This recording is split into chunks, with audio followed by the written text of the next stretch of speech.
আমাদের সংগঠনে যে উদ্দেশ্য আমরা প্রথমেই বলেছি এবং আজকের বক্তব্যও সেটা ফুটে উঠেছে যে বিহার, ঝাড়খণ্ড, উড়িষ্যার সদগোপরা ওবিসির অন্তর্ভুক্ত এবং কেন্দ্রের দেওয়া 27% তারা সুবিধা পাচ্ছেন। ওই তিনটে রাজ্যের সদগোপ সমাজের মানুষ, আমাদের পশ্চিমবঙ্গের সদগোপ সমাজের মানুষ কেন এই সুযোগ পাবে না, এই নিয়ে আমরা আন্দোলন করেছিলাম এবং আমাদের রাজ্য সরকার আমাদের আন্দোলনকে মান্যতা দিয়ে ওবিসি বির অন্তর্ভুক্ত আমাদের সরকার আমাদের করেছে। সেই সঙ্গে আমাদের দাবি ছিল পিছিয়ে পড়া সদগোপ সমাজের সার্বিক বিকাশের জন্য, সার্বিক উন্নয়নের জন্য সদগোপ উন্নয়ন পরিষদ গঠন করতে হবে। সেই দাবিও মেনে নিয়ে মহামান্য আমাদের যে সরকার, সেই সরকার এই নির্বাচন ঘোষণার দুদিন আগে সদগোপ সমাজ ডেভেলপমেন্ট বোর্ড ঘোষণা করেছে এবং আমাদের যে দাবি আছে কেন্দ্রের দেওয়া 27% আমাদের বাংলার সদগোপ সমাজের মানুষ যাতে সেই সুবিধা পান তার ব্যবস্থা করা, সেই নিয়ে আমাদের আন্দোলন চলছে। আমরা কমিশনকে দিল্লিতে চিঠি পাঠিয়েছি, যদি চিঠি চাপটাতে না কাজ হয় তাহলে পরবর্তী সময়ে আমরা আইনের দ্বারস্থ হব। আপনাদের সংগঠন আগামী দিনে কী কাজ করতে চান?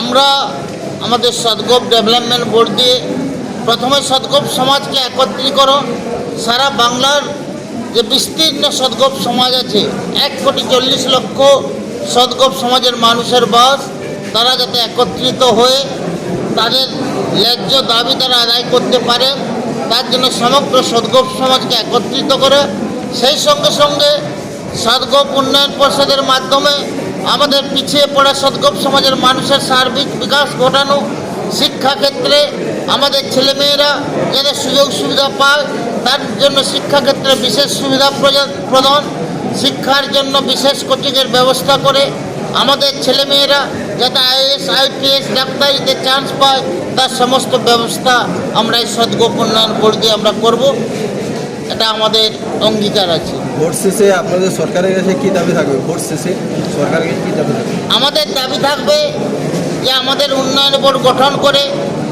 পিছিয়ে পড়া সদগোপ সমাজের জন্য সার্বিক বিকাশের জন্য অর্থ প্রদান করা, যাতে সদগোপ সমাজের মানুষ তার নিজের উন্নয়নের কাজ নিজের হাতে করতে পারেন তার জন্য রাজ্য সরকারের কাছে আমরা আবেদন রাখব। সেই সঙ্গে কেন্দ্রের দেওয়া 27% যাতে আমরা পাই, সদগোপ সমাজের মানুষ পায় তার জন্য আমরা সরকারকে সাহায্য করতে বলবো। সেই সঙ্গে সঙ্গে আমাদের সদগোপ সমাজে মানুষ দীর্ঘদিন ধরে বঞ্চিত, এই চাষা সমাজ তথা সদগোপ সমাজ, আমরা চাষা বলি তথা সদগোপের অর্থ হতে সৎ চাষা, আমরা সৎ চাষা থেকে গেছি, আমরা কোনোদিন মাঠে নামিনি, তার জন্য আমাদের সমাজ দীর্ঘদিন ধরে বঞ্চিত আছে। আগামী দিনে সেই বঞ্চনা থেকে যাতে আমাদের সরকার মুক্তি পায় এবং তাদের ন্যায্য দাবি যাতে পায় সরকারের পক্ষ থেকে, সেজন্য আমরা সরকারের কাছে সেই দাবি আমরা তুলব, সে আবেদন আমরা রাখব। কিসের ভিত্তিতে আপনারা বলছেন বঞ্চনা, মানে বঞ্চনাটা কার উপর অভিযোগ করতে যাচ্ছেন? বঞ্চনা বলতে বিভিন্ন সম্প্রদায়কে বিভিন্ন সুবিধা দেওয়া হয়েছে, রিজার্ভেশন দেওয়া হয়েছে, সেক্ষেত্রে সদগোপ সমাজের জন্য কিছুই করা হয়নি।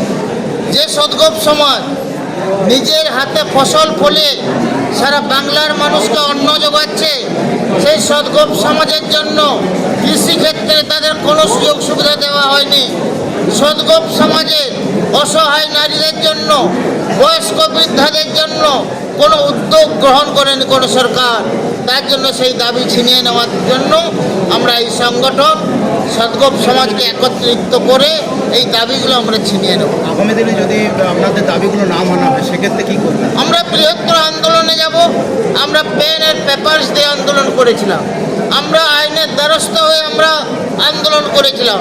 যদি আমাদের দাবি না মানা হয় সমগ্র সদগোপ সমাজকে নিয়ে আমরা রাস্তায় নামতে বাধ্য হব। অবনী কুমার ঘোষ, পশ্চিমবঙ্গ সদগোপ সমাজের রাজ্য সভাপতি।